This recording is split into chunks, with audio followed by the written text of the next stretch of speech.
A question that we get quite a bit, and it's a wonderful question, is does the bad guy in the movie know that he's the bad guy in the movie? And my answer to that usually is yes, 100%. But I also think maybe not. Maybe he's just under unction to do things. He's just compelled to do the things that he does. But I will say this, though. Do you know who you are? Do you know who you are? Because there's a lot of people out in this world who project themselves to be somebody that they're not. There may be an evilness to them that they hide away, and they project a friendly, kind, and loving person to the world, but when nobody's looking, they're not so much. And the Lord knows both. And so know who you are. Strive to be the best version of yourself when people are looking or when they're not looking, because the Lord will reward that type of integrity. He will reward those who strive for righteousness 24 hours a day, not 23 or 22 or 21, and the Lord is coming soon. You never would have thought you'd be in the generation at the end.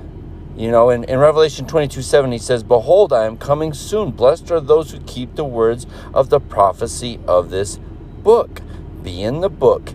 Read the book. Try to get understanding in the book. We covered Revelation quite a bit last week, by the way. We did chapters 4 through 6, 19 through 21.